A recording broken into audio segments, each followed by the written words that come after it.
Jeff, the host of the Gridiron.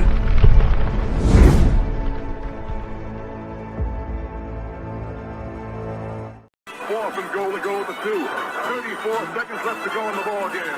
This is the play right now. Takes the snap. Targeted goes in. Targeted all alone. And the quarterback keeps. Wow, what a call. Nobody touched him. All right, baby. Welcome to the Gridiron. If you can get this video a thumbs up or maybe share this video, that would be absolutely freaking phenomenal. Subscribe.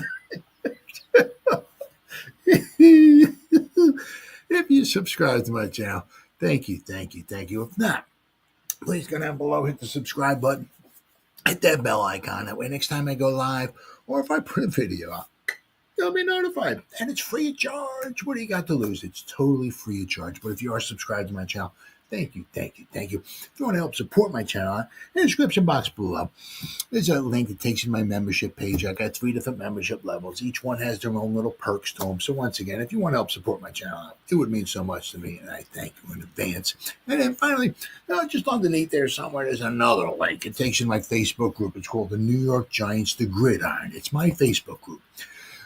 Basically, we have 9,600 members in the group. It is doing simply marvelous. But if I'm alive and breathing, if I got internet access, I'm putting stuff in this group darn near 365. It's called the New York Giants, the Gridiron. It's my Facebook group. Please join it. You will not be dissatisfied. I promise. Well, I've seen this. There's a nice little theme kind of going on here. Mr. Carter. Mr. Carter. Is going to take a lot of center stage this evening here. I've seen this one. Now, of course, now this one here, it's, which one would you pick? Now, of course, now the Giants, chances are, ain't going to have that problem. They are going to have quite possibly a very good problem, right? Because one of these is going to get shoved down their throat. I'm okay with that. We're going to talk about, the top 3 here and all that a little farther down the road here in our program this evening. But basically, just, hey, stranger things happen. Anything's possible, right?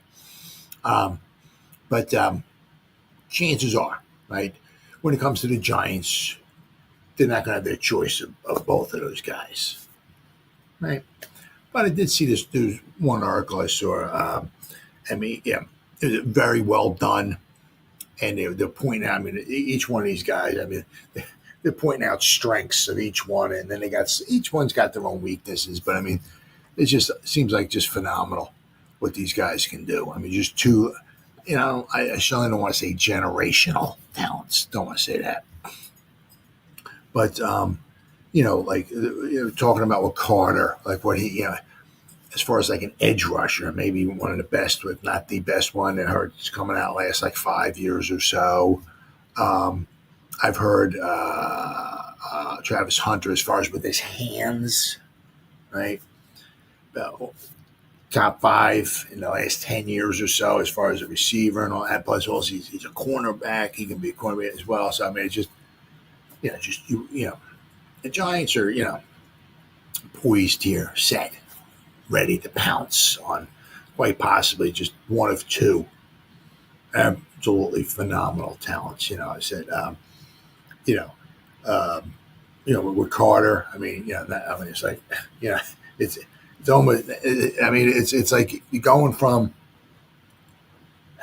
with Carter, right? It's going from like, hey, we didn't have too bad of a pass rush, to like, my God, we got like too many guys, right? Because we don't forget we got Brooke Olston in as well too. And I would like us to draft a defensive tackle. Now, of course, if you draft a defensive tackle like later on, probably the Giants take it. Probably, chances are, if they take somebody on defense first round, they're probably not taking defense second round. A lot of times it goes defense, offense, so. But, and the other nice thing, too, is like, say something would have happened to Burnsy, I hope not. Or Kayvon, I hope not. Meaning injuries, right? I mean, you got somebody who can just step right in there. We're not losing nothing. And I said, you still got Colston, but I think for 3 years. Holy crap. Right? We got Burnsy for another 3 years. We got Golston for 3 years. If you draft Carter, we'll have him for 5 years. We got Sexy, I think, under contract for at least another 3 years or so. Hopefully we pick up Kayvon's 5th-year option and we give that dude a freaking contract. You know what I mean? Man. I said, I'd love us to get another defensive tackle. And it really, I mean, if we're going to go 3rd round or something like that, maybe somebody who's a good run stuffer. Okay, cool. Next year, let's hit that, right? Let's get a defensive tackle. I could rush the quarterback and stop that, right? I mean, then we're at the front wall. Because then you can start doing what the Eagles are doing, right? The Eagles got themselves set, right? On a lot of positions. They're just adding to it. You know what I mean? Say, well, we got our front 4. Let's add some depth to the front, right? I mean, the Giants are just trying to fill out the front. The Eagles are adding depth to it. You know, the same thing with their offensive line with the Eagles. Like, I think they lost Becton, but I mean, they have a lot of their front line. You know, they draft somebody early. They're just adding quality depth in it. You know, right? That's what the Giants want to do. You know what I'm saying? But I sort of saw an article. It's a good one. Who wrote this one here? Want to give them their props here. I mean, my goodness, I mean, it's freaking crazy. Oh my God. Let's see. Who is this? Nick. Yeah, that figures. Nick Filato. Tell you what, guys. If you ever read anything from Nick Filato, now I'm an old fart. I'm a moron. All that, but me listening to him, he talks very fast, and but high football IQ. When anytime Nick Filato, writes an article, I mean, we're talking in depth, detailed, right? There's no, let me put 2 paragraphs together and I'll throw an article out. No, Nick Filato gives you boom, right? So if you get something, you read something from Nick Filato, I mean, you're getting everything and the kitchen sink. He does a very, very good job. Very good job. So Nick Filato wrote this article, from Big Blue View. He said, making the case, Travis Hunter or Abdul Carter. If they have a choice, which they're not, really doubt it, but hey, I think it's possible. Which one should the Giants draft? Now, I mean, that is a very, very interesting question. Very interesting. Who should the Giants draft if they had the choice? Right, Hunter. We just brought in a cornerback. I mean, we just brought Slayton back, right? We drafted Jalen Hyatt. Yeah, do we need another? We could use another wide receiver, But with Carter, I mean, we're talking, edge rusher. So tough choice if they had their choice, right? Giants are in an advantageous position, and I'm going to talk about this a little bit more in depth and detail here, with the 3rd overall pick in the 2025 NFL draft. Basically, one of these 2 guys are going to get shoved down the Giants' throat. Oh, my God. I got to take one of these guys. Oh, my God. Really? Oh, it's horrible. Woo. And the beauty of it is because the Titans are going to probably take Cam Ward, right? That which allows the Giants to get one of these 2 guys. So, now, once again, the Giants need playmakers. They need guys, impact playmakers and all that. And if they were to pass on a quarterback, because the thing is, quite possibly, you don't know with the quarterback, right? If they're going to make it. You almost lock, stock, and barrel, take the money and go run to the bank, know that Hunter, Carter are going to make it, right? So it's like, do you want to reach for a quarterback who may or may not make it? or I'm saying, not saying if they take Shedeur. I'm not saying he's going to bomb us. Certainly not saying that. But is he someone who can take him to a Super Bowl? You don't know. You don't know. What you almost certainly do know is that between Hunter and Carter, almost these guys are difference makers. Almost no. Right? So, but as I said, one of these two guys is almost going to get shoved down the Giants' throat. And then you know what? You know what I'm saying? After we drafted Malik, we're going to get one of these guys just shoved down our throat. So hope, and I'm not saying we're going to the Super Bowl. I'm not saying we'll win 12 games. I'm not saying any of that. But when this season starts, and hopefully one of these guys is shoved down our throats and we have to draft one of these two guys, you look back at last season and 3-14 wasn't that bad after all. Thank you. So, let's see. So, quite possibly, the Titans will be taking Cam Ward with the number 1 overall pick. And you know what? I don't blame him either. Everything you hear about Cam Ward, this, that, even though, these guys, according to PFF, Hunter and Carter are rated higher than Cam Ward is. I don't blame him. If the Giants were number 1, I would expect them to take Cam Ward. He seems like the better prospect, as far as quarterback out of all the other ones. I would expect it. As I said, if I was the Giants, I would want to take Cam Ward as well, too. Right? And have to pass on the other two. But I think Cam Ward, just from the stuff you hear, right? Of course, Colorado quarterback Shedeur Sanders is also in the conversation for the Giants. Nevertheless, the Giants may forego selecting Sanders in the first round and possibly add one of the 2 blue chip prospects. That's what I'm doing.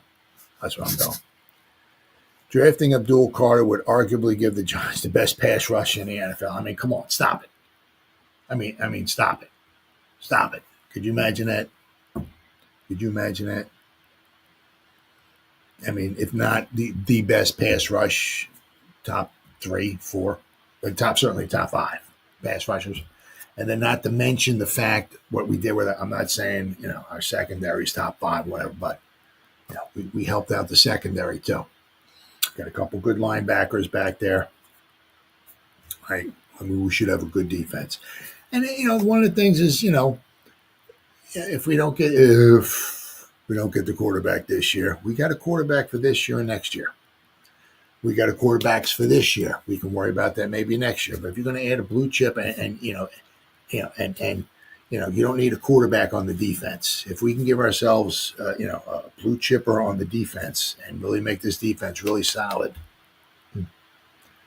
right?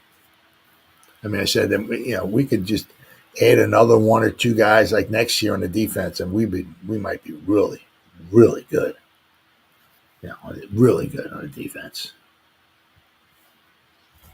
Drafting Abdul Carter will give the Giants one of the best pass rushers in the NFL. Brian Burns and Carter are screaming off the edge. Dexter Lawrence pushing the pocket, and Kayvon Thibodeaux inside as a NASCAR rusher. Right? Which is just one of the many unique and dangerous combinations at Bowen's disposal. Let's not forget about Golston, too. Don't forget about him. Paying him $6.5 million a year. Golston did very well for himself last season in a limited role. He wasn't out there for a boatload of snaps. Micah Parsons did attend Penn State and wore number 11, but the comparisons are still apt, albeit lofty. Bowen's simulated pressure package of 4 rushers, coupled with his twist game, would strike fear in the souls of every offensive line coach. Carter and Burns are plenty fluid. Yes, they are. And those 2 guys, holy crap. Plenty fluid enough to navigate space. The options are endless. I love hearing it. Then there's Travis Hunter, an A-plus character kid. Now, the one thing you will notice about here with Abdul Carter, which is not, which I'm sure the Giants will be getting to the bottom of it or trying to gather as much information as they possibly can on it, because this is not something you want to hear. One thing you do want to hear is with Abdul Carter, he just turned 21 years old. Holy.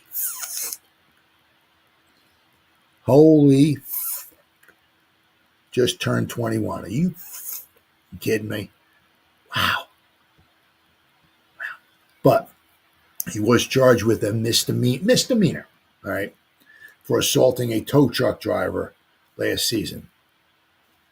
I mean, I don't care what it's a million, but assaulting something, so that's something they're going to want to dig a little bit more into now. Obviously assaulting a tow truck, and possibly passing up on Abdul Carter. I could see the Giants maybe overlooking that or whatever, but something you're going to have to keep an eye on, right? Let's see. Travis Hunter, A+ character, kid with all-pro upside at cornerback and wide receiver. I mean, he can be as I think about him, right? Right? We got Phillips. He's the nickel corner, slot corner, whatever you want to call him, right? We just brought a Thibodeaux in. If Banks tanks, we got Hunter. We could put Hunter as the number 2 cornerback. I mean, you kidding me? Holy crap. Right? Then we got Holland and Newman and as the safeties. Wow. Young, too. Young. Right?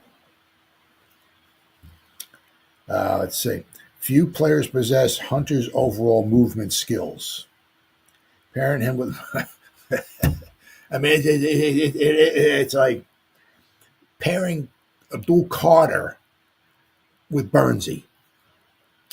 Holy cow, right? Pairing Hunter with Malik Neighbors. Holy cow. Are you kidding me? Wow. Man, one of these two guys, white ball is going to get shoved down the Giants' throats. I mean, the only way, nobody can trade in front of the Giants and push the Giants back. Right? If one of these two guys ain't shoved in the Giants' throats, you know what that means? That means Cam Ward will be there for the Giants at number 3.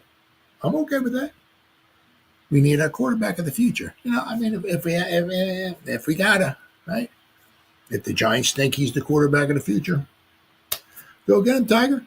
Then we'll have our quarterback for the future. All right, okay, I'm cool with that. Bring him aboard, baby. Right? So, where was that? Let's see. So, pairing Hunters with Malik Neighbors, even in the limited offensive packages, would give Brian Daboll's offense immense upside. You ain't kidding, my goodness. Hunter could also quickly develop into the Giants' cornerback if Ty Banks' development declines. Absolutely. Right? I mean, if this is Banks' 3rd year, next season, before the 2026 season starts, we have to figure if we're going to pick up his 5th-year option or not. Right? But if he doesn't, progress, he starts digressing, right? Or, regressing, whatever you want to call it, right? Yep. Hunter can step in there. As I said, we'd have 3 young cornerbacks with Thibodeaux, Hunter, and Phillips. 3 nice cornerbacks. Wow. So now with this is Nick Filatto's. Here's my scouting reports on both players with Abdul Carter. I mean, he's got his strengths. He's got a ton of strength. I mean, my goodness. Weakness. He's got a few weaknesses. Some of his weaknesses with Abdul Carter, some of it is would be more of like if he was inside with bigger players. Now, in college, you can kind of get away with that. I mean, if you're going up against, in college, you can probably scheme up if Carter to go run inside or stay in something along those lines where you're going up against maybe weaker players or not as talented players. But in the pros, a lot of guys are really pretty good. You'll say, right, especially on the offensive lines. One of them is that he might have a hard time shedding bigger players, right? Bigger, but one of Carter's problems is also tackling. He misses some tackles. Now that's a fundamental you can work on. I mean, it's just certain skills are just God given. Like if your arms are 33 inches long, you're screwed. You can't. Well, work on your arms. If they're 33 in length, work on them. They'll be 35 by the end. That's not happening. He's 6'1". Well, we need him to be 6'4". Well, just work on that. He'll be 6'4", but no, you won't. Yeah, right. Duh, right. Certain things are God given. Other things you can work on. Right? You can work on your quickness, on your speed a little bit like that, but tackling, absolutely. It's absolutely something you can work on. Sure. But that was one of his big weaknesses. Or that weak, if you want to call it that. But I think it was somewhere in here. Misses a lot of tackles. 19.1% missed tackle rate in college. So basically one out of every, this is Abdul Carter, out of every 5 tackle possibilities, he misses one. So that's not super spectacular. I like to get that. Usually, you like to get that under 10%. Right? Miss 1 out of every 10 tackles. Okay, but he's missing like about 1 out of every 5. Some of that might be because he's going in there, balls to the wall. Right? Just flying in there and the guy cuts or whatever you're going to, you got to learn to slow down a little bit or whatever, guys, work on your fundamentals. But that is one of Carter's problems, right? I mean, could work on tackling fundamentals to become more secure. Not a bad run defender, but is clearly more of a pass rusher. Needs more time learning how to anchor versus the run. Let's see. Deconstructing blocks once engages base situations needs to improve.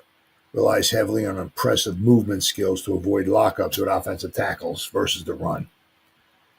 So, there are a few players in recent NFL drafts who have the type of pass rushing upside that Abdul Carter has. Which is one of the many reasons why he's compared to Micah Parsons among the obvious ones. Carter is an insanely sudden and quick athlete with a Neo-like ability to avoid contact and contort his body around the punches of offensive tackles. Carter keeps forward momentum with elite control while exploding up the rushing arc. Few players with high side like Carter, and even fewer use their feet, hands so well together. So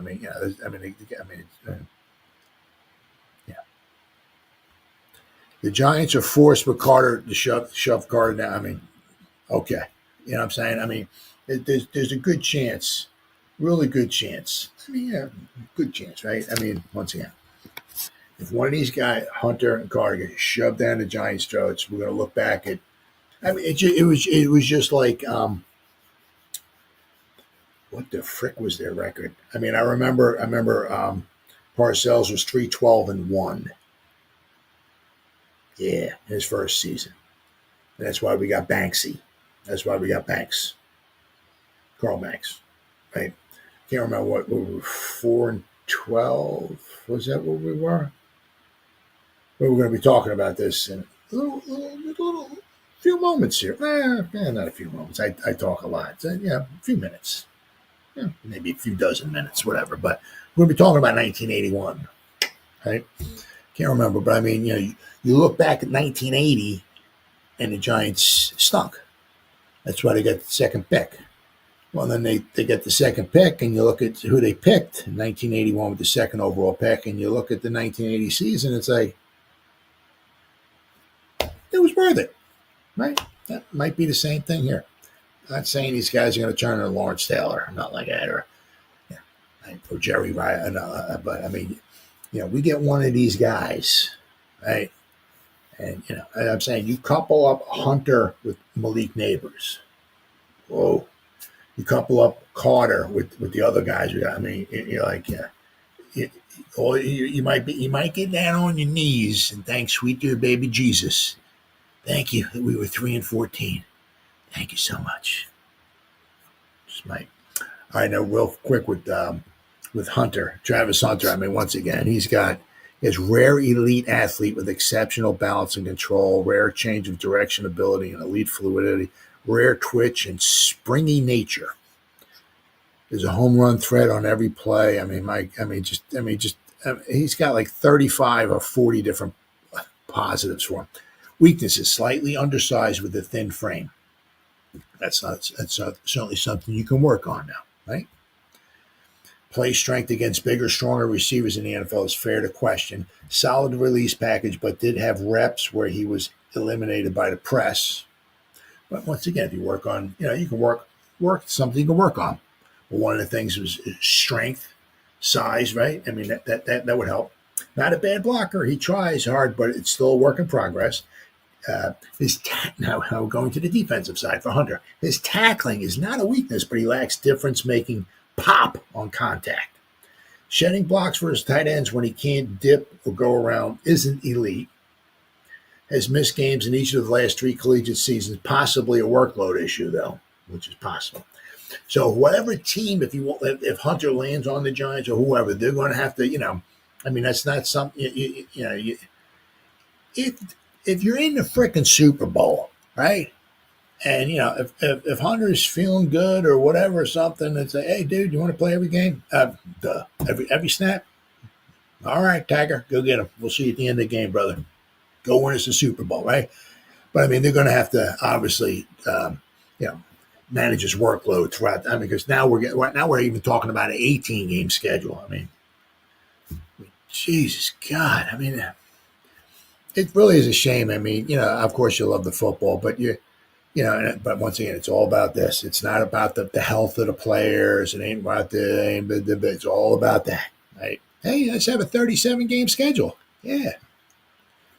It's just a shame. I mean, the players, their health and safety and all that is of course paramount, But of course, now, unfortunately, we just got the 17-game schedule. We're looking at an 18-game schedule very soon. But whoever takes Hunter is going to have to really manage him. I mean, whether it's going to be, I don't know, like 20. If he's going to be more of a defensive player, maybe you put him in like a nickel packages or dime packages. So maybe 20 snaps a game on defense. But then on offense, you put him at 40 snaps a game, right?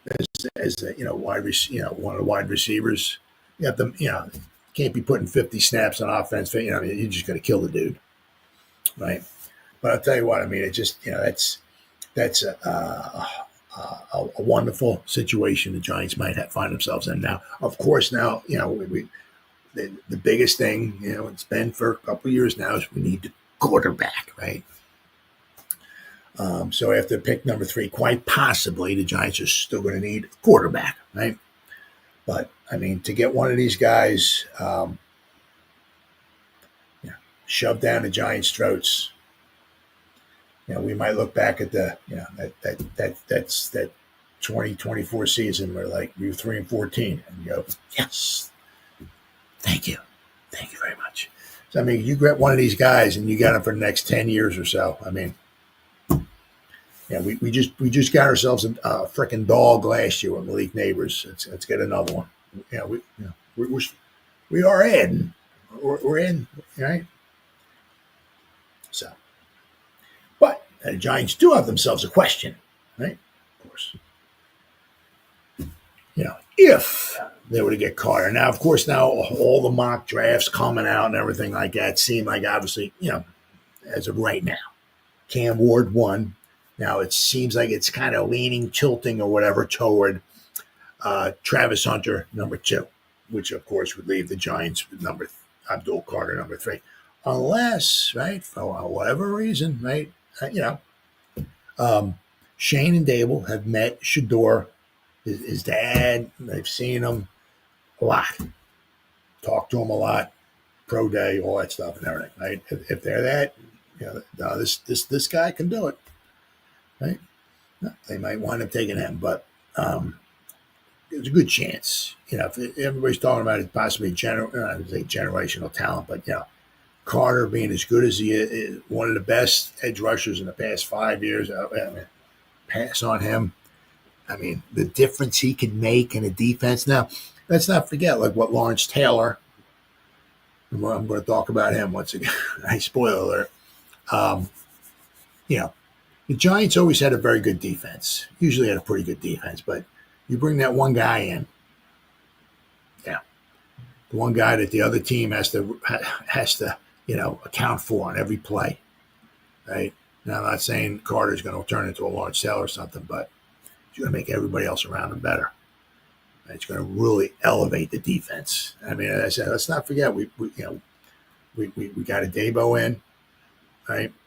We're going to slide Banks over to cornerback number 2. Hopefully that'll help him a little bit.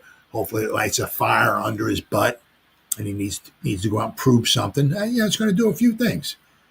If the guy's just kind of lollygagging through life, well, if he's a lollygagger, well, he's just going to lollygag through his next 2 to 3 seasons 3 and 4, and probably get released and whatever. If he's a powder, if he's, why is everything always that, he's going to go in the corner and suck his thumb and wet his pants and all that. And he's going to just, go, I know. If he's a fighter, right? He's like, oh, yeah, I'm number 2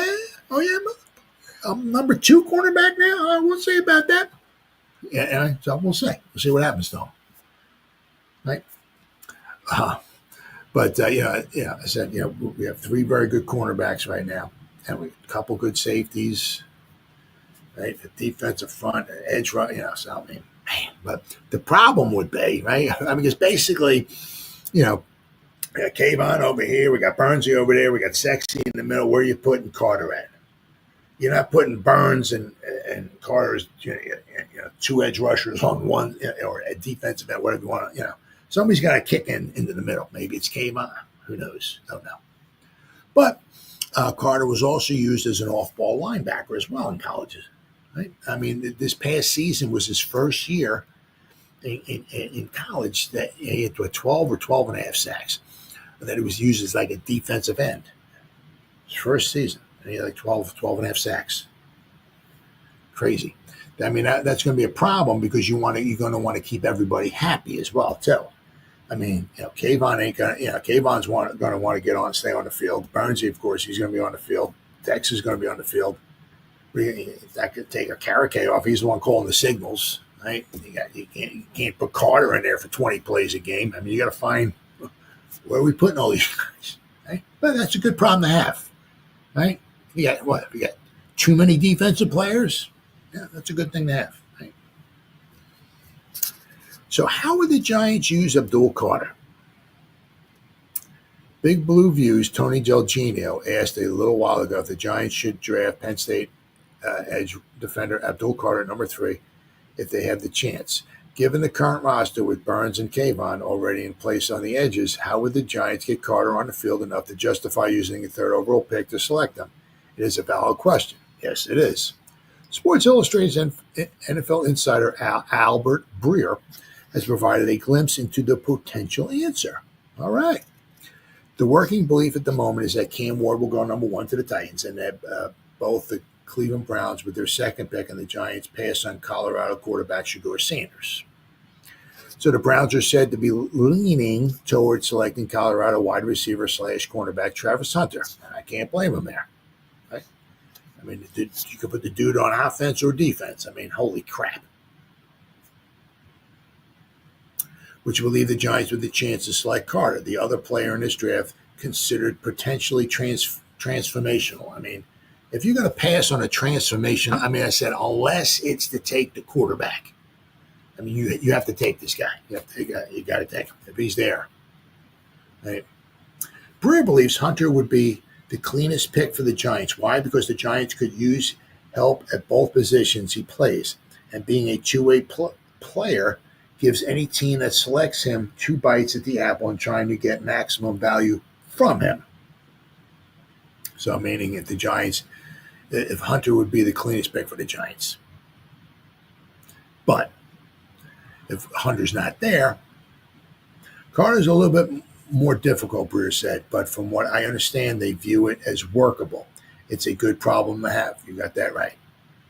Remember, this is the franchise that once had O.C. Umenyiora, Michael Strahan, Justin Tuck, and Matthias Kiwanuka. And we won a Super Bowl.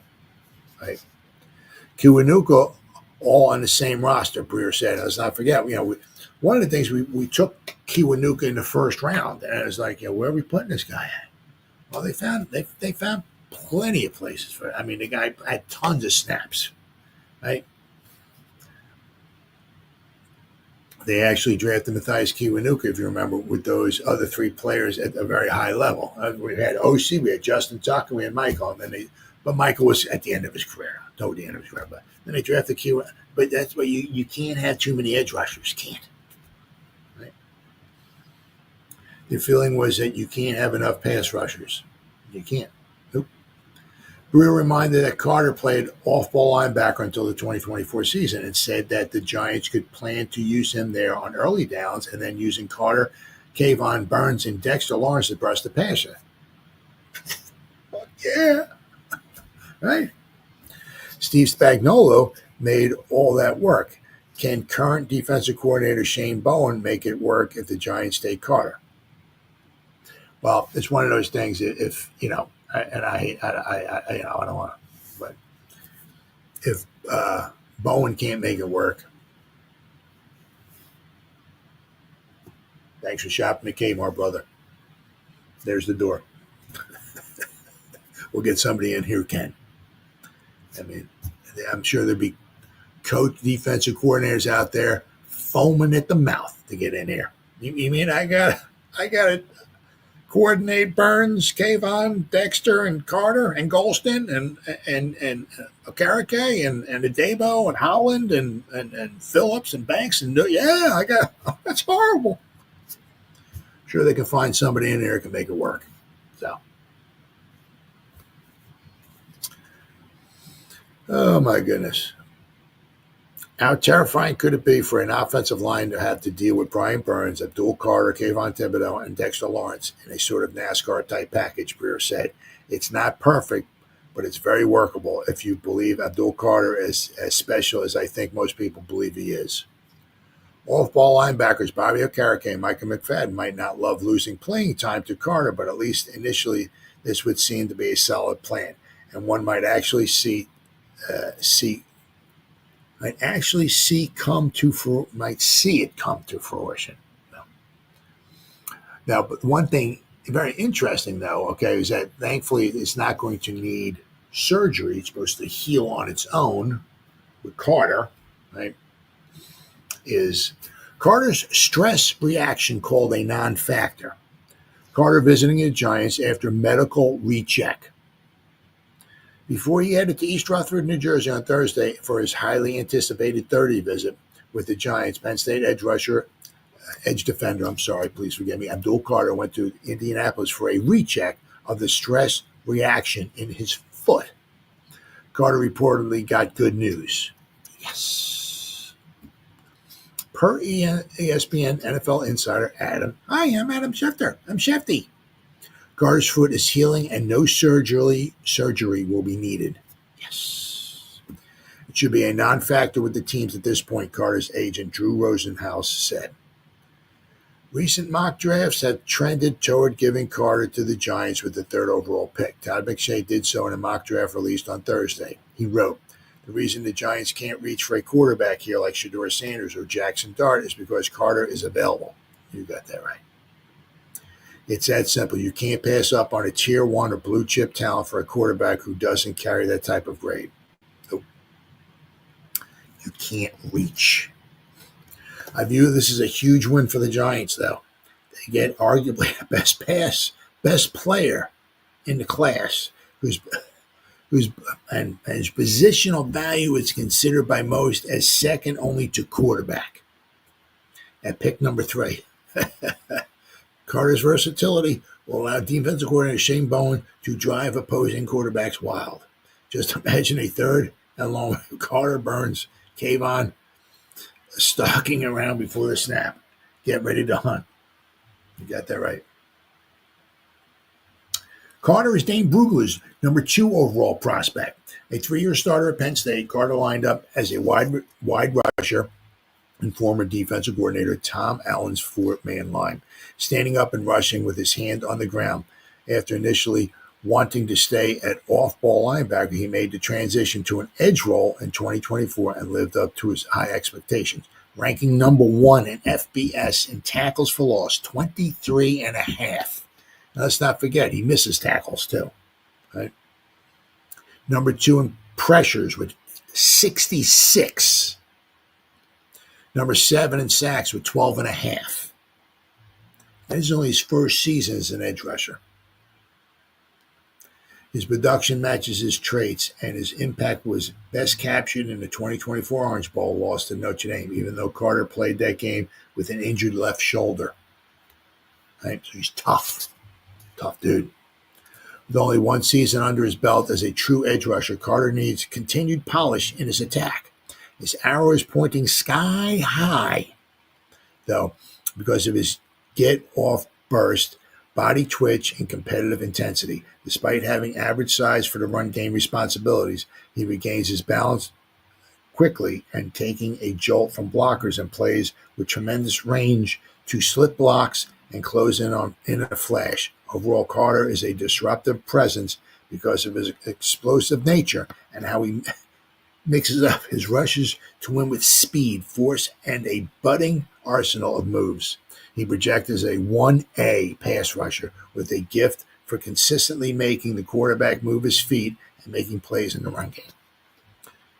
Absolutely. There we go. All right.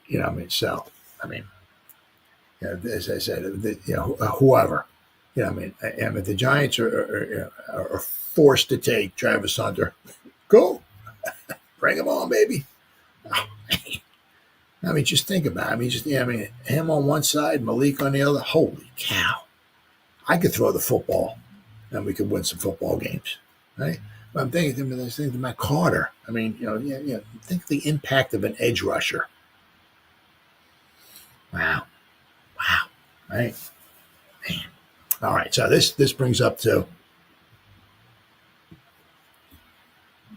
So, is it 1981 all over again? Meaning, right? Obviously, 1980 the Giants stunk, so obviously they were rewarded with the number 2 overall pick, right, in the 1981 NFL draft. Now, of course, what they were doing was they were kind of crapping their pants, right? Because they didn't want Rodgers here. They didn't want Mr. Rogers' neighborhood. They wanted this guy right here, right? LT, right? Now they didn't know, everybody kind of assumed or kind of was thinking or leaning toward that the Saints would take Rodgers at number 1. Now, Rodgers had a very good career. He actually, his final season, I believe, was 87 with the Redskins. He won a Super Bowl. Now he played, his first 4 seasons with Nolans. And I tell you what, his first season with Nolans, I looked at it. He had like over 60. He led the league in rushing. He had almost 400 carries. I think he had like 13 rushing touchdowns. Wasn't much in the passing game. But one of his seasons, I can't remember which one it was with the Redskins. I don't know if it was 86, might have been. He had 18 rushing touchdowns. The Redskins back then, they were good. Really, really good. That's like the Redskins and the Giants. 86, the Giants won the Super Bowl. 87, the Redskins won the Super Bowl. 1990, the Giants won the Super Bowl. 1991, the Redskins won the Super Bowl. Both teams were really, really good back then. But Rodgers was with the Redskins 85, 86, and 87, I believe. So he played 7 years in the NFL. He had over 7,000 yards. He wasn't much in the passing game, as I said, but between his rushing and his receiving, he had like 7,500 yards total. Yeah, he was the number 1 overall pick. Have there been better number 1 overall picks? Oh, yeah, absolutely. But, he had a very nice career, very nice NFL career. It lasted 7 seasons, right? But the Giants, were obviously, I guess George Young and all that, they're all worried and everything. Who the Saints going to take? Are they going to take Rodgers like they were kind of thinking, kind of hoping, right? But as I said, you figure that the Giants were, same thing might wind up happening here because the Giants had such a crappy record in 1980. 1981 rolls around, they were almost, forced to take Lawrence Taylor, number 2. Right? And now, is it the top 8? I think I just looked a little while ago. I think it was the top 8. I think there were 3 Hall of Famers on defense taken in the top 8 of that 81 draft. Kenny Easley, Obviously, some dude by the name of Lawrence Taylor and Ronnie Lott. Ronnie Lott was number 8 overall. I mean, 3 Hall of Famers on defense taken in that draft, 1981. I mean, that was, thankfully, obviously the Saints did take Rodgers. I don't know who the Giants would have taken. I don't know if they would have taken Rodgers with pick number 2. I'm not sure which way they were leaning. They could have taken a defensive player. Who knows? But obviously, if the Saints did wind up taking Lawrence Taylor, said, I don't know who the Giants took. But obviously, the meaning here of this video is, the Giants were, left. Now, they haven't always done that. You know what I mean? We're going to talk a little bit later about some of the blunders the Giants have had. Is it the next one? Giants? Yeah. Well, next portion of our program. We're going to talk about some draft blunders, right? So the Giants were left, obviously, at times, especially high picks with good players. I can also always go back, of course, to 1965 when the Giants had the number 1 overall pick. The Giants took Tucker Frederickson from Auburn, a running back who was a very good college player. But they also left on the board Dick Butkus, who got taken at number 3, and Gale Sayers, who got taken at number 4 by the Bears, 2 Hall of Famers. The Giants needed a running back. They could have took Gale Sayers. Giants needed defense. 1966 defense gave up 501 points in 14-game schedule. That's hard to do. So the Giants needed defense. They could have taken Dick Butkus. Nope. Took Tucker Frederickson. Interesting, though, all 3 of those players, basically their knees went and they got injured, and they all, I think Fredrickson's last season was 71, Gale Sayers' last season was 71, and Dick Butkus, his knees he was out by like 73. So all those players, their knees were, as many players were back there then. But I mean, so there were times where the Giants actually, were drafting high, and maybe they, had somebody they could have taken who was maybe far better than who they did take. But my point being is that, in 81, right, the Saints did the Giants a huge favor. They took George Rogers, right? And the Giants were left there with Lawrence Taylor. That might be the same thing here, right? Just because, obviously, usually the way it winds up working out, a lot of times when you're drafting high, usually that's because you don't have a quarterback. Not all the time, but a lot of times, and just happens to be that way. The top 3 teams, not top 4, but the top 3 all need quarterbacks: the Giants, the Browns, and the Titans. Well, now because Cam Ward is so good, right? Quite possibly, right? That's what you hear, right? The Titans are going to take him. So so we got 2 really phenomenal talents in this draft, and just as I said, unless the Giants get like some boatloads of draft picks from another team, the Giants slide on back. Basically, the Giants would be almost forced to take one of these 2 phenomenal players. Now, I'm not saying that Abdul Carter is going to be a Lawrence Taylor. I'm not saying Travis Hunter is going to be like a Jerry Rice or whatever like that. But all things with the way the scouting is, and the draft technology and everything they got, when a couple players come out, for the most part, right, when they come out and everybody's like, this guy is going to be unbelievable, or this guy, usually they're right. I mean, it doesn't mean that a guy picked at number 10 can't be unbelievable, but usually when somebody is going to get drafted high up, obviously there's been some misses, but usually when they say the guys are like, maybe the top in the last 5 years or this or that or something like that, usually they're right. And I say it's just that I lived through the 1980 season. It was not pretty. I mean, it was just another horrible season. It was just, 1964 to 1980. The Giants didn't make the playoffs once, right? Only had 2 winning seasons, 1970 and 72. So after the 80 season was over, it was just like, oh, here we go again, right? Didn't think in my wildest dreams that we would go, well, were we 4-12? Let me see. It was 4-12. 1980, New York Giants. Bam. 4-12. Yeah. So we were 4-12. That's why we got to pick number 2 overall, right? But I mean, we're 4-2. I mean, we just look really look bad, really bad. You just expect the 1981 season just to be the same old, right? But I said because we were so bad, we got to pick Lawrence Taylor, and he changed everything around, right? And he took a bunch of good players. It's like you know. A lot of that, I guess, can be like maybe kind of like on a defensive front might be the best way to look at it, or like a good wide receiver, or something like that. You get a good wide receiver, makes some of the other receivers better because you got to pay more attention to the one wide receiver, right? They got to start shifting over to his side or keep somebody over top of, all right? Or a good defensive lineman like a Reggie White. Clyde Simmons one year, I think he had like 20 sacks. I think one year. With the Eagles, well, I mean, some of it was because Reggie White was there.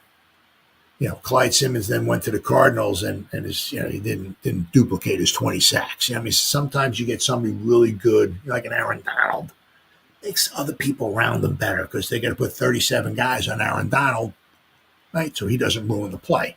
Well, it gives other players freedom to roam around and become better, right? So sometimes you get one guy, right? Especially somebody like a Carter, right? Because you don't know where he might be rushing from, right? So one guy, can make everybody better, especially on the defense with Carter. Hunter, likewise, on the other side, if we were to put him in on offense, going to make the offense better, right? Because if you got Malik on one side, they go, Malik's over here. Okay, we'll rotate over here. We'll get the one safety over there a little high, so he doesn't burn us. But if you got Malik on one side, you got Hunter on the other side. Right? Which way are you gonna? You're gonna keep a safety high over Hunter. You're gonna keep a safety, right? So one player can really. As I said, the Giants were 4-12 in 1980. Went from 1964. They lost the championship game in 1963, 14-10 to the Bears in Wrigley Field. So from 1964 to 1980, nothing. Only had 2 winning seasons, right? Lo and behold, Lawrence Taylor comes around in 1981, and not only did we have a winning season in 1981, but we went to the playoffs. And not only that, but we won a playoff game, right? And we hadn't won a playoff game for since the 50s, right? So, so I said, so one of these transformational players can mean a heck of a lot. So. The way it was in 1981, right? I said, I lived through the 80 season. It's like, here we go again. It was just like, it's just like you're zombies, just like you're sleepwalking. It's another giant season. How up is this season going to be? You know what I mean? You get one player can kind of turn things all around for you. So the Giants are forced to take Hunter or Carter. Boy, man. Could be one of the greatest things that ever happened to the Giants in a long time. But speaking of things that draft things that could be really good for the Giants, well, now we have draft things that didn't work out for the Giants over the past 10 years. Now, this is not something I thought or whatever. There's an article I'm going to read. It was a good article, really good article. It talks about the Giants' biggest draft blunders of the past 10 years. And, you can, whatever you want to do, talk about Saquon, if he was a blunder or not. The Giants needed other things, and they still took him. But, or shall we say, Gettleman took him. Gettleman was enamored with him. So, but unfortunately, Gettleman couldn't keep a very good secret. And everybody from here to Uganda almost pretty much knew that Dave Gettleman was going to take Saquon Barkley at number 2, and he did. Yeah, so I mean, that no big surprise there. Where are we at here? There we go. All right. So we got Biggest Giant draft blunders in the last 10 years. The Giants have had plenty of hits and misses in the NFL draft, but these are the most shocking draft decisions made in the last 10 years. This is from Evan Orris, looks like. I don't know who that is. This is from SI.com. New York Giants are no strangers to taking big swings in the NFL draft. This year, they may not be any different as they hold the number 3 overall selection. Over the years, they have made some surprising head-scratching decisions. We take a look back at some of those moves, or in some cases, non-moves from the last decade. Now, one of them they talk about right off the bat is selecting Saquon Barkley at number 2. General manager Dave Gettleman became infatuated with Penn State running back Saquon Barkley. Yes, he did. Throughout the draft process, so much that many reporters were linking Barkley to the Giants as early as late February. So basically, 2 months before the draft, Barkley was linked to the Giants. Not good. To be clear, Barkley was definitely a top 5 prospect, but the selection of Barkley made little sense for a Giants team that was on the tail end of Eli Manning's era and had offensive line problems. Fans and media were calling for the Giants to draft an offensive lineman, or better yet, trade down and get more picks and then get the offensive lineman. Interestingly, though, that's what the Colts did in that draft. Yep. In that same draft, the Colts did just that, trading back 3 spots with the Jets, selecting offensive lineman Quentin Nelson. Yep.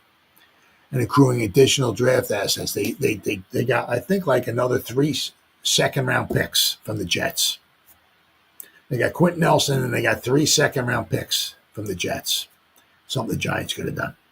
And actually, somebody was calling Gettleman on the phone, I believe it was, but I don't think he didn't answer the phone. Could have been the Jets. So just imagine if the something I heard that he didn't answer the phone. Some teams were calling.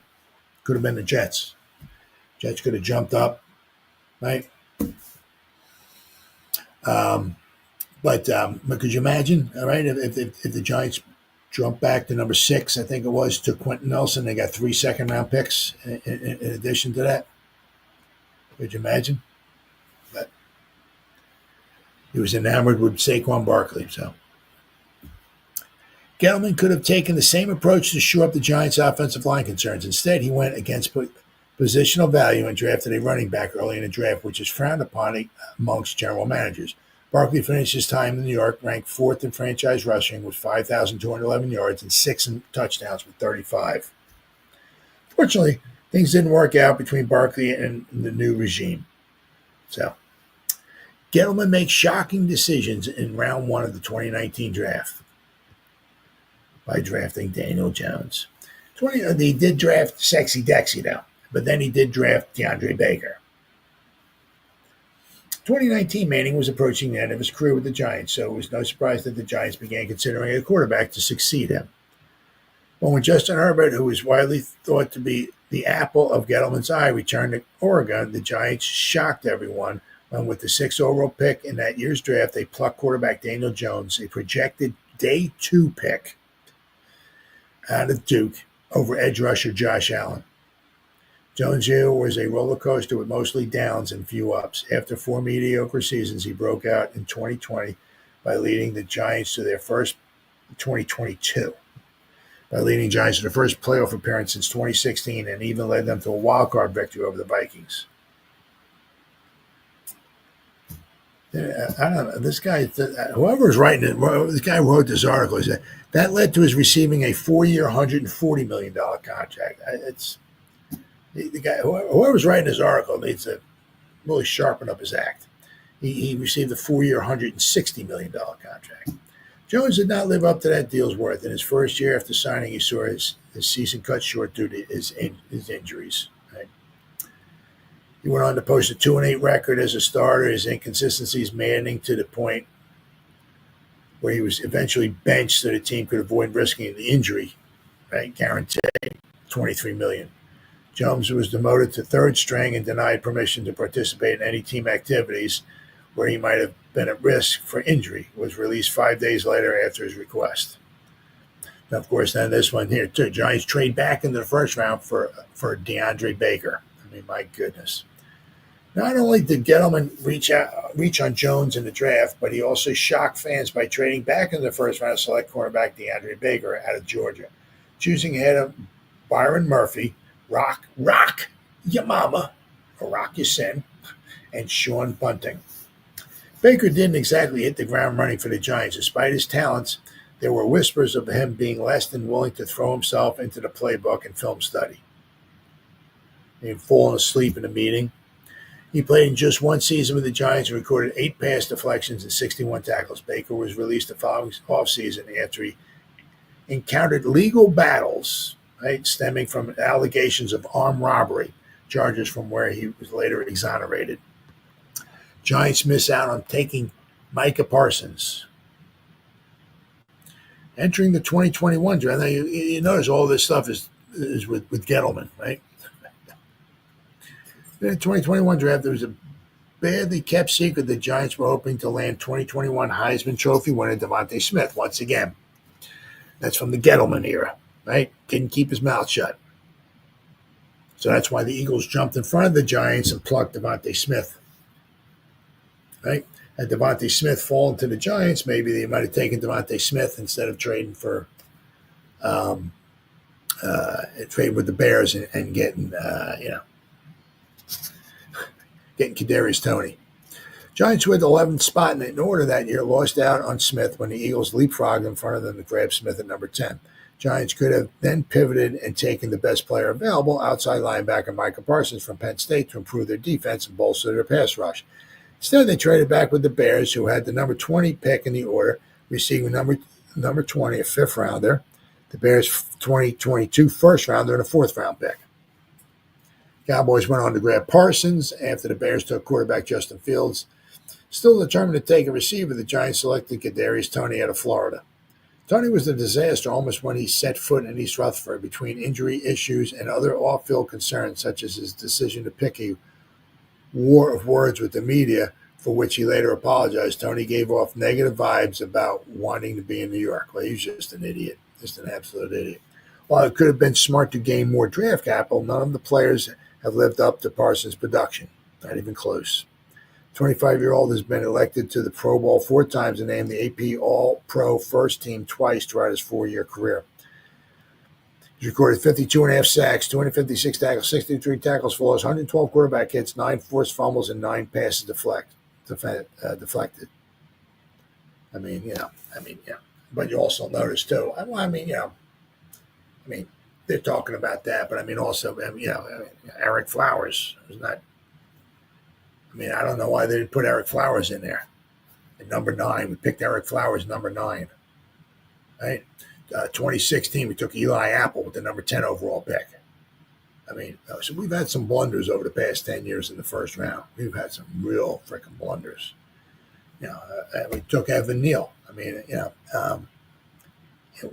picked him at tackle, put him out there at tackle. He's really struggling at tackle, so we took a tackle at number 7 who's absolutely horrible at pass protection. Might have to slide him into guard.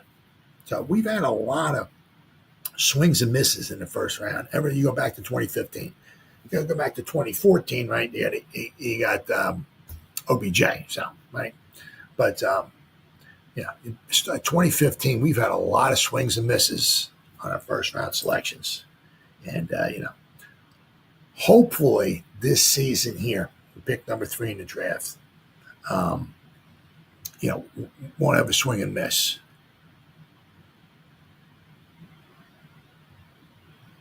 All right, let's see here. Okay, cool. Hopefully, we'll actually be forced to take a blue chip prospect. So, which is absolutely fantastic.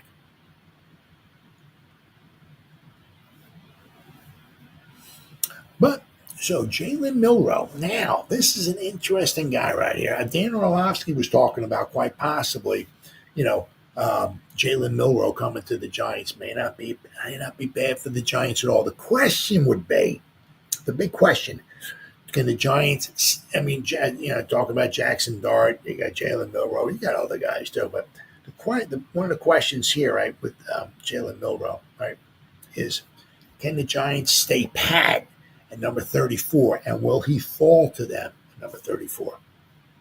Will somebody take a chance on him, move up in front of the Giants, and maybe snatch him someplace in the 20? You don't know. But he visited the Giants. Dan Orlovsky seems to think that he may not be, the Giants not taking the their number one pick, number 3 pick overall on Jalen Milroe. No. But they're going to take a flyer on somebody, maybe might be their quarterback of the future, right? Maybe taking Jalen Milroe, maybe in the second round. May not be a bad idea, but he did come visit the Giants. I mean, he's immensely talented. Right? He needs to be polished, though, as a passer. All right, where are we at here? All right, here we go. So we got Broadway Jalen Milroe, buzz building for former Alabama football quarterback to land with New York. The 2025 NFL Draft 2 weeks away, former Alabama Crimson Tide quarterback Jalen Milroe is soon to find a new home. Milroe has had quite a busy month already. He's had private workouts with both the Saints, the Browns, 2 teams in need of an injection of fresh blood at the quarterback in 2025. Milroe, who started 2 years at Alabama under Nick Saban and Kayvon Thibodeaux, also has plans to visit 3 other NFL teams: the Rams, the Seahawks, and the Giants. Now, let's not forget, right? The Rams and the Seahawks might grab him in the first round. So he may not make it to the Giants. That's according to, let's say Jordan Schultz. The Giants are one of the franchises most in need of a quarterback at this year's draft. Milroe's name has been attached to the Giants in 2 recent mock drafts, most notably from Mel Kiper and another one from Chris Trapasso. Kiper has Milroe going to the Giants in the second round, number 34 overall. In an appearance with Kiper on Tuesday's edition of NFL Live, ESPN's Dan Orlovsky also argued on Milroe's behalf and called the Giants the perfect fit for both the player and the team. He said, I quote, "If I could handpick one team for Jalen Milroe, it would be the New York Giants in the second round. This would be the ideal situation for the number 1 Brian Daboll's Alabama ties. I remember hearing Nick Saban talk about Jalen Milroe and said, this guy changes the game. I remember Brian Daboll talking about how Nick Saban told him the number 1 guy he could not stop in college over the past couple of years was Jaden Daniels. And number 2, the impact Daboll has had with Josh Allen, but mainly the quarterback run, which gets me to the point, number 3, desperation. They're desperate. And if it comes to a point this season where Brian Daboll and Giants GM Joe Schoen are like, hey, we need to do something to keep our jobs, I just sit there and go, if you got Jalen Milroe, you can go full Lamar Jackson rookie mode, and where the ball, it comes 15 times a game, meaning I guess he just runs 15 times a game. Because this young man, while he's improving as a passer, is an absolute rocket ship with the ball in his hands, meaning as a runner. Right? I think he's got more talent as a thrower than maybe some of the inconsistencies of the season last year showed. He's got to get much, much better in the red zone, but this would be the perfect place for both the player and the organization. Milroe threw for just 2,844 yards with 16 touchdowns and 11 interceptions for Alabama last season as part of a disappointing 9-4 season that ended with a loss to Michigan in the Outback Bowl. As a sophomore, in the first full season as Alabama star in 2023, Milroe overcame a Week 3 benching at South Florida to lead the Tide to 10 straight victories with a trip to the college football playoff semifinals at the Rose Bowl in Pasadena. Milroe was 21-6 as Alabama starter between 2023 and 2024 and 1 game versus Texas A&M in 2022. Let's see what's got here. Okay, yeah.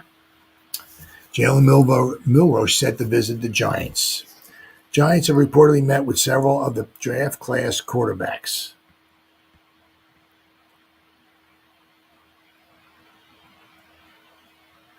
Giants continue to do the homework on the quarterback in this year's draft class as they set to host Jackson Dart on Thursday and will host an upcoming visit with Alabama signal caller Jalen Milroe in the coming days. The visit comes as no surprise as the Giants continue to do their homework on quarterback prospects. It's thought that they won't look to draft one when they go on the clock at number 3. But, however, it remains a possibility that they will trade back into the bottom of the bottom third of the first round to select a developmental prospect. Whether it might be Jackson Dart, maybe Jalen Milroe, depends upon if they're still there. This would ensure that. See, that's one of the things that, because I think the Steelers are like a number 20 or 21. Do they take one of those there, one of those quarterbacks? It's going to be interesting to see. This would ensure that they have the 5th-year option to use on the prospect who is expected to get a redshirt year this coming season, which would be huge. That way you can help build a team around them, right? To recap, the quarterback whom the Giants are reportedly to have met with or will meet with includes, or have met with or will meet, is Cam Ward, Shedeur Sanders, Jackson Dart, and Jalen Milroe. The team is reported hosting Penn State edge rusher Abdul Carter on Thursday. So, but that's going to be one of those tricky things, very, very tricky things. Yeah, because you don't know exactly where one of those guys are going to land. Like, if you're are you going to hold off, right, on like Milroe and Dart? And you got nope. We're going to stay here at 34. Maybe trade back into the first round. Hey, maybe trade with I don't know. The Eagles would trade with the Giants. Would trade back into maybe number 30 or number 31 or something like that. Jump in front of the Eagles. Take one of the quarterbacks, get the 5th-year option. Do they want to stay pat at 34? Do they want to jump in just barely into the bottom part of the first round to get the 5th-year option? Or do they want to take a huge leap and like jump in front of like the Steelers, like around pick number 20? They got the draft capital to do that. Right? They don't have to give up all their picks from this season, but I mean, they can couple up a 2nd round, a 3rd round pick from this season, and maybe a later round pick from next season or something like that to jump way back into maybe pick number 20 to take one of these quarterbacks. Right? So it's going to be very, very interesting. All right, but one of the players, right, he's going to be his 4th season already, right? He was the Giants' 2nd pick in the Joe Shane era. Of course, now since he was obviously the 2nd round pick, right? No 5th-year option on him, right? So this is a big year for Mr. Wandale, right? Now he's certainly been coming on, and now we also saw one of the things that really helped, how one player makes a lot of other players better, right? Now if you look, because Malik was on the field, right? And all of a sudden, Wandale, right? Is that this here? Got a boatload of receptions, 93. Basically, he had more receptions in his 3rd season than he did in his 1st and 2nd combined. His 1st and 2nd combined, he had 83 receptions. This past season, he had 93. Now, he didn't average a lot, 7.5 yards of reception, right? 699, so he had 93 receptions for only 699 yards, which, certainly you'd like it to be a little bit more than 7.5 yards of reception, but it is what it is. But he still had 93 receptions. Right? Very, very good. Very good. So, I mean, this is going to be a huge year for him now that, he needs to stay healthy, obviously. His first year, the first game we played Tennessee, Dable's first game, right, all of that, in 2022, he caught, it was the first pass he caught or something like that, and he got injured. Jesus Christ, So then he was out for a little bit, and then he came back, and he started kind of coming on again, all of that. And then we had the one game against the Lions. He had 9 receptions, and that's when he got hurt. He's out for the rest of the season. But we saw what he could do. He was really starting to come on. got injured. Now, when he obviously hurt his knee, a lot of times coming back from that knee injury, a lot of times you can come back the next season, but you're not as good as you will be.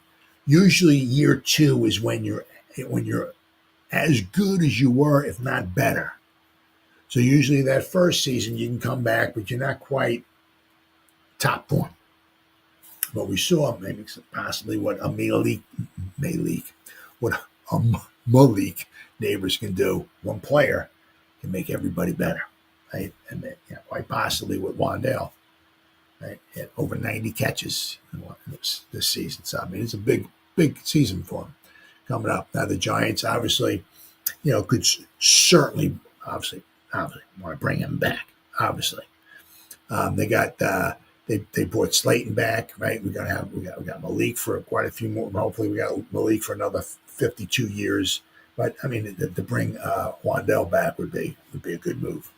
But it's going to be a big year for him. He needs to obviously stay healthy. But if he can get another 90 receptions, man, that'd be freaking awesome. So Giants have one underrated player entering the contract year. Giants have a few budding stars on the offensive side.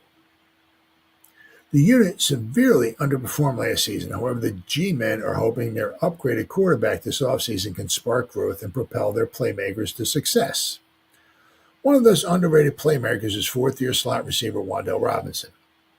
The 2022 second-round pick has slowly emerged as one of the team's most crucial players on the offensive side of the ball.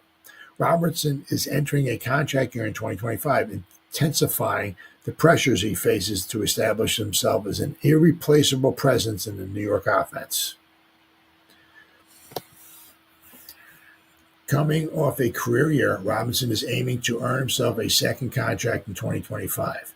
He totaled career highs with 93 receptions, 699 yards in 2024, finishing second on the Giants in receiving. As a slot receiver, it's easy to overlook Robinson, but he is a crucial member of the offense, gaining ugly yardage underneath and serving as a dependable intermediate receiving option.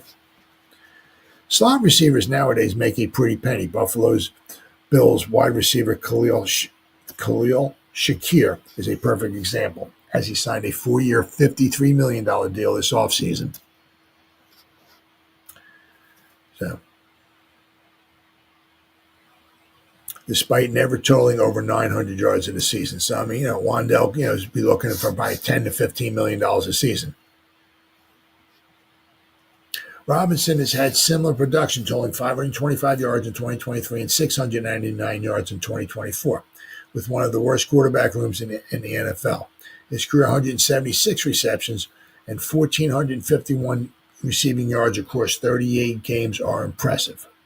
With a breakout campaign in 2025, Robinson could be shooting for Shakir money in the 2026 offseason. From the Giants' perspective, though, they should be diligent in the upcoming NFL draft, adding a rookie playmaker who could potentially step up in case Robinson departs next offseason.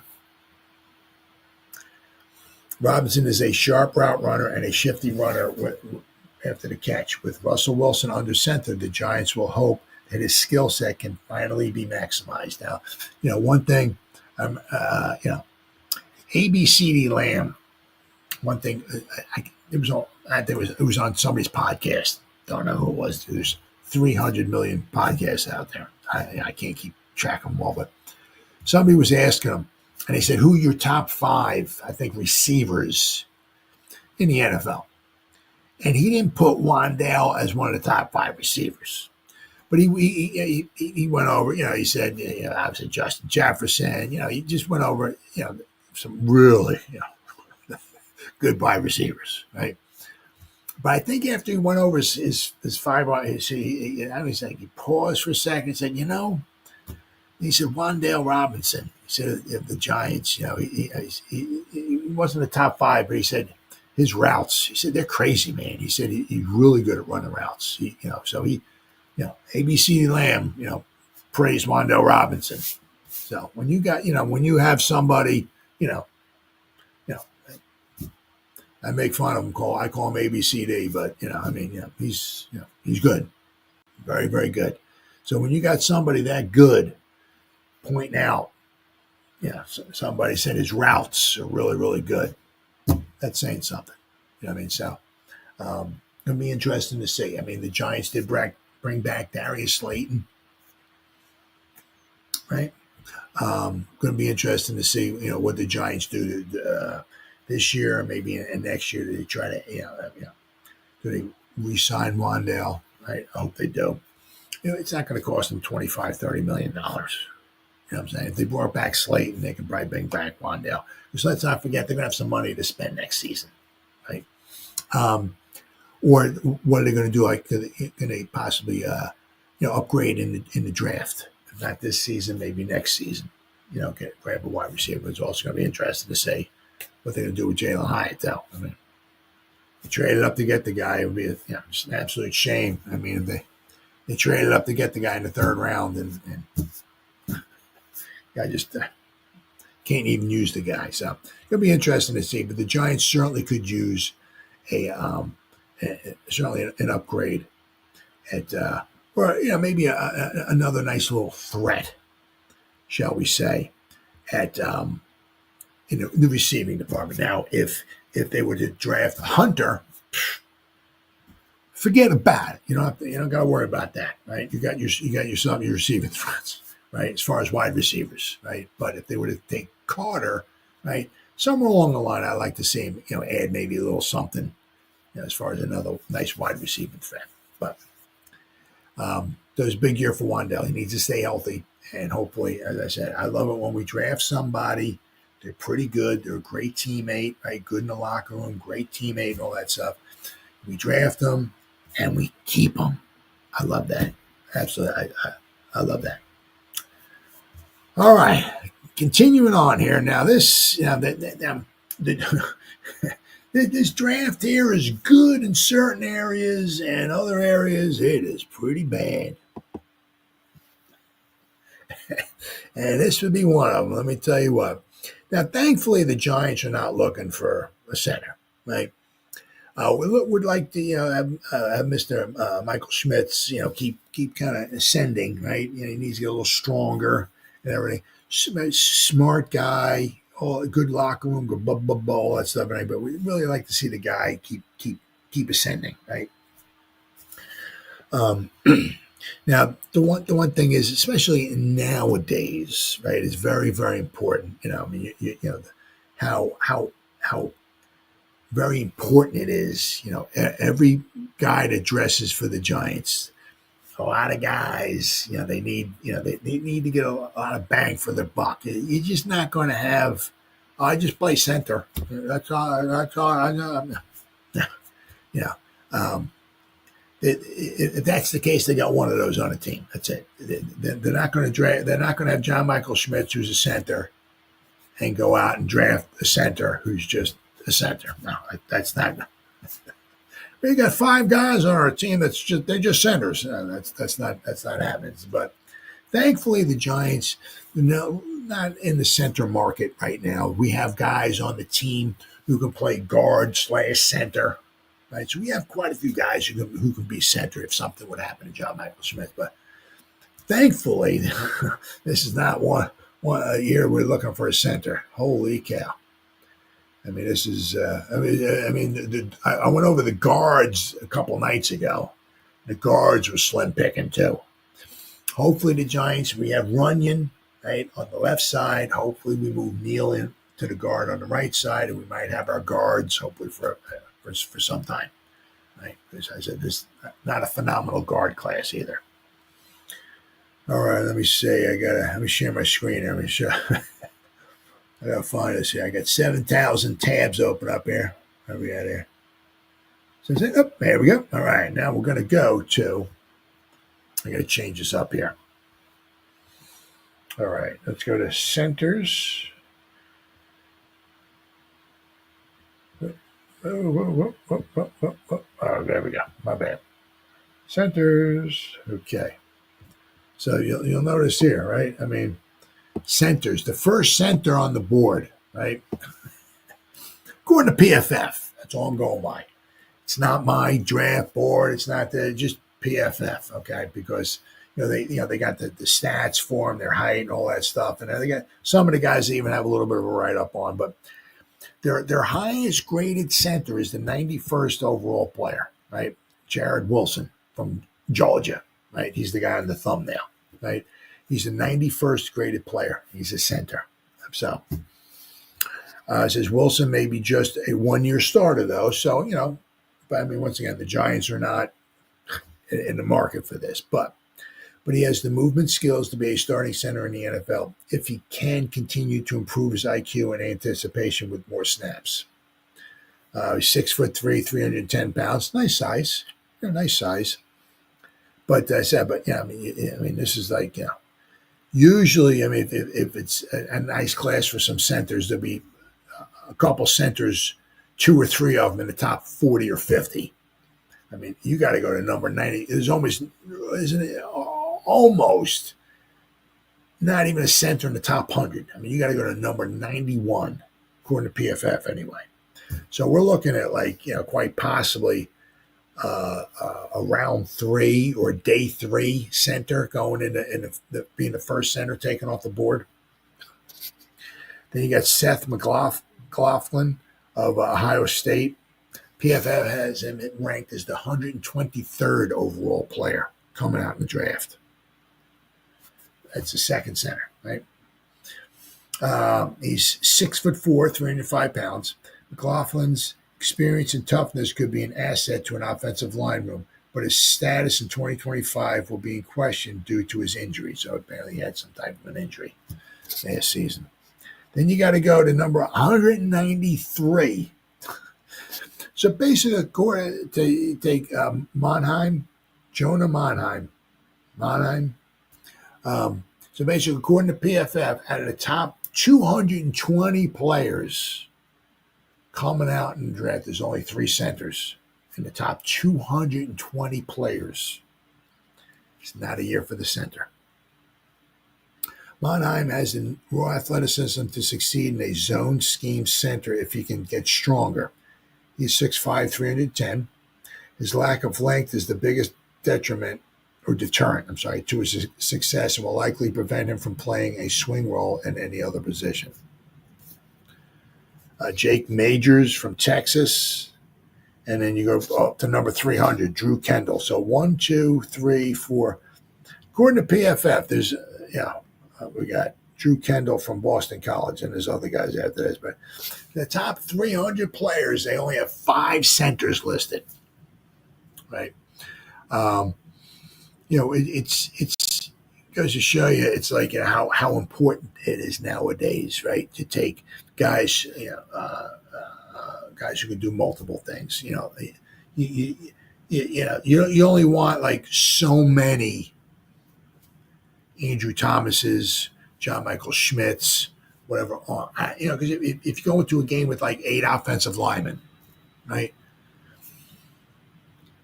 I mean, if you got 3 of them are just centers, I mean, you're screwed. I mean, you got to guys obviously have guys who play multiple positions, right? That's why a lot of them, it's with the Giants, you got maybe guys who are guards who can move into centers. That's why we have the one true center, but we have other guys who can, move in and take over at center. Now, where is the?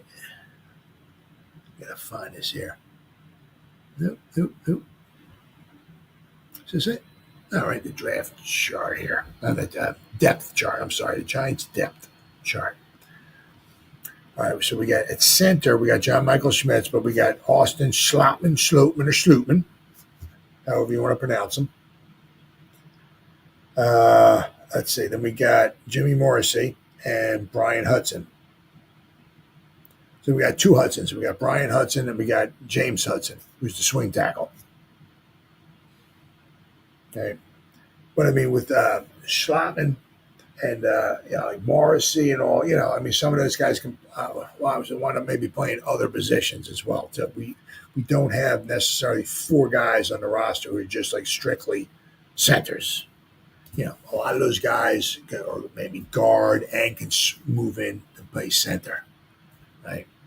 I said, thankfully, I said the Giants are not in the position looking for a center. If they're going to grab anybody, okay, it would be nice for them to grab somebody.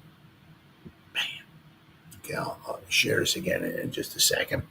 They're going to grab somebody. It would be nice that maybe in one of the later rounds, third round, fourth round, right? Take somebody, it may not be, it's a good class for tackles. Very good class. Now the thing is, because the Giants brought in a couple swing tackles, they were not phenomenal tackles. They can play, obviously, the left and the right tackles. Okay, they can give you reps there. They can fill in for a guy if Andrew Thomas gets injured again. They can put him in there, but they can play either side. Okay, they're not phenomenal. Now, there's also got to remember too. Okay, this is Illuminor's last season under contract. We can certainly bring him back. If the Giants swing Evan Neal in a guard, and we got Illuminor, and this is his final season. And once again, I don't know if they plan on bringing him back or not. I would try to if we can, but it's not a guard class. It's not a center class. Good class for tackles. Now it's in the third round, fourth round. The Giants want to take somebody, maybe a tackle. That may not be bad, especially if they somebody to back up, maybe Illuminor. If Illuminor is the go, then they can swing this new guy in here, next season. But I said, it's certainly not a class for either guards or tackles. Not even close. Now, one thing, the Giants, as I said, the Giant would be nice if the Giants because they didn't do it last season in the draft, right? Draft somebody in the defensive line, also draft somebody in the offensive line. So, right, even if they're not starters, get some depth in there, some young depth in there. Okay, and hopefully if there's a defensive lineman, hopefully they're better than Jordan Riley and DJ Davidson. But be good year maybe to add some depth at both the offense and defensive line. But another one of the positions may not be bad, maybe to think about getting some depth at. And here's a possibility here. This one here.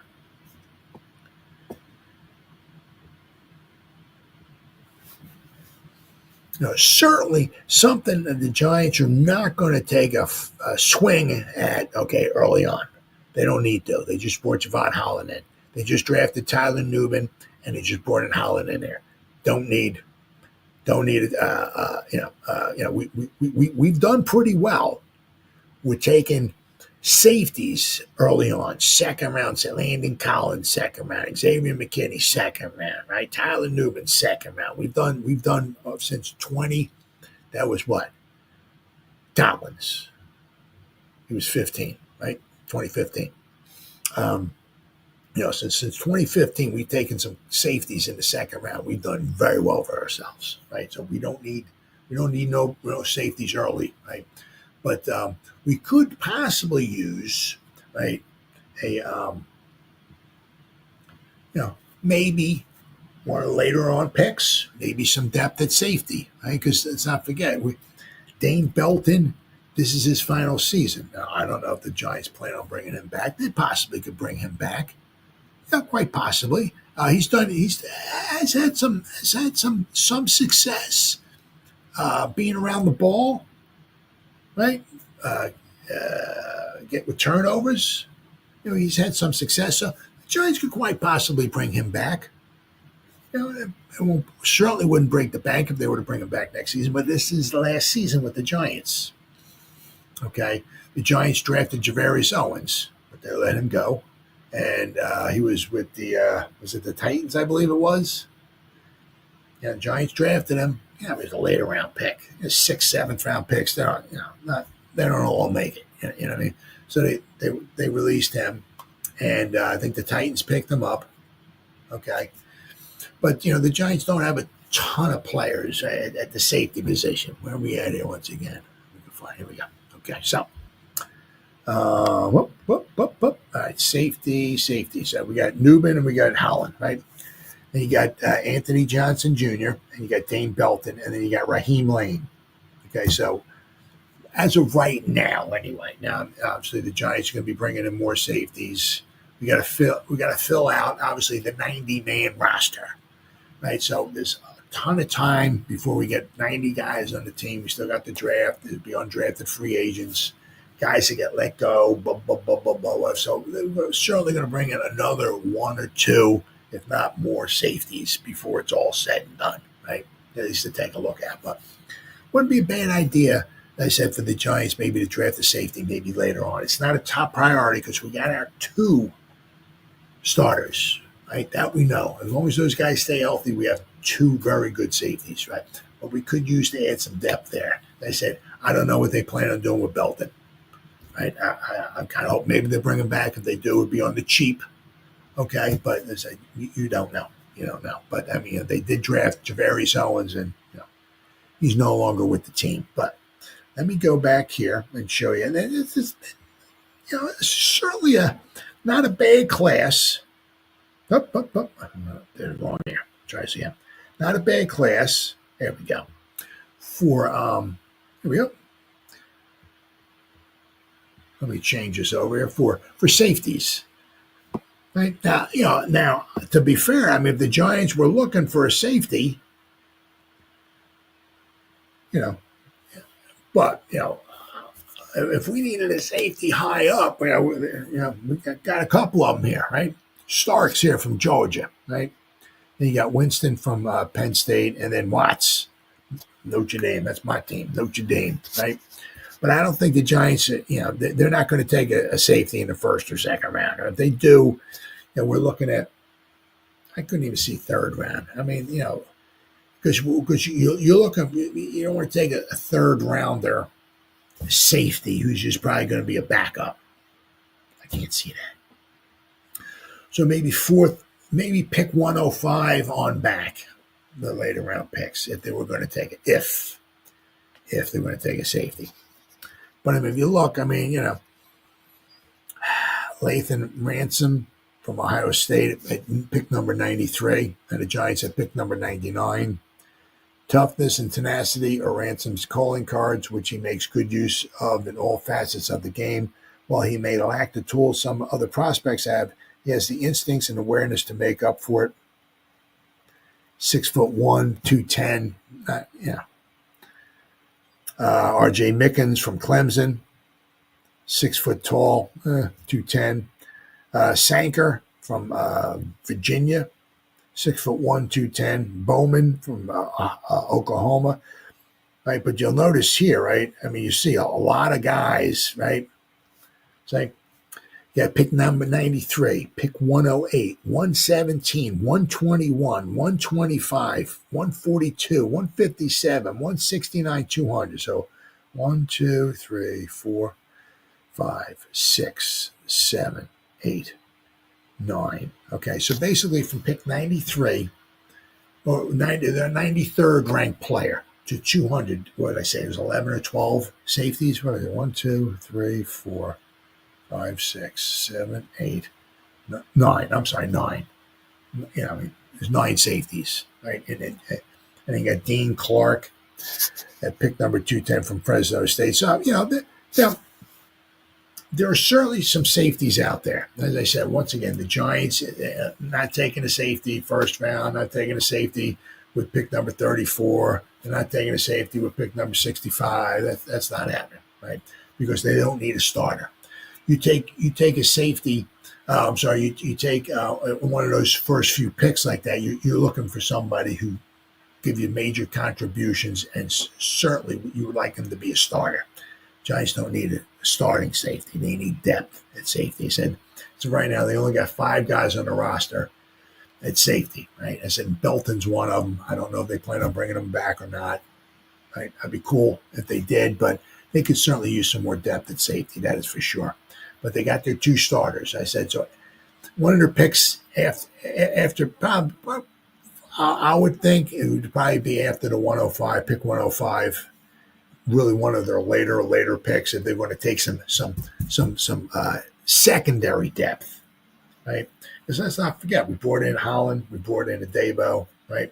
Let's not forget, I mean, especially if we're going to get Hunter. I mean, he could play cornerback too, right? But I mean, we got Banks, we got Flott, we got Phillips, we got Thibodeaux, a cornerback. We brought in, we got Newman. We just drafted Newman last year, and we got Holland. So we got our starters, right? We need depth, right? And I said, taking a depth safety at pick number 99, I can't see that. Or pick 105, I can't see that. The Giants could put those picks to better use, I think. But as I said, there are a lot of safeties here for the Giants to if they fall in love with one of them, right? Ransaw from Tulane, is it Malachi Moore from Alabama, Woodson from California, Hancock from Ohio State, right? Castro from Iowa. He's only 5'11" now. Bowen, 5'10". The safeties aren't very big here. I said Sanker from Virginia, Mickens, Ransom. So there are. And you never know. One of these guys might fall to the fifth round or so. That may not be a bad idea. One thing is, I said with the Giants, right, is that they certainly need difference makers, playmakers, and all that. But I said the first 5 picks, what do we got? 3, 34, 65, 99, and 105. Those first 5 picks, guys that are either going to start or be good contributors. Those first 5 picks, right? Said the later on picks, we said the Giants could certainly use another wide receiver, right? We're going to hopefully maybe get that quarterback. There was a thing I saw the Giants brought in. I can't remember. I'm an idiot. They brought in a bunch of running backs, right? Because, you look at it, we got, hey, man, I like Tracy, Motor Singletary, but Eric Gray, does that, I think Tracy's a very good running back. Good hands, good running back. You give him a hole, the guy can take it. He took a couple long runs last year, right? But, overall, does this running back crew that we got scare you? I'd love to see what Turbo Miller can do. We can get him out there. But, Giants could use another running back. They brought in a bunch of them for 30 visits and all and everything. We could use another wide receiver, right? They could maybe use a tight end, right? We got Dulcich, Theo Johnson, Manhurts, right? Bellinger. We could use another tight end, possibly. I said, certainly need another wide receiver. We brought in a bunch of running backs. We need a quarterback. We can use some depth on the offensive line, depth on the defensive line. So we need a lot of things before we need a backup safety. So the Giants, there are safeties out there. Okay, it's a lot better than the guard class and the center class. So there are some safeties out there. But I said, if the Giants are going to take a safety, especially a depth safety, right? Look for it to be later on, like one of the late picks, because I said safeties is just going to be depth. That's all it's going to be. All right, guys, been 1 hour and 43 minutes. Whoever spent any time listening to me live, thank you. If anybody's going to spend any time watching the replay this once again, thank you so much from the bottom of my heart. It means the world to me. As always, you guys stay safe out there and go Giants! Woo! Oh, yeah.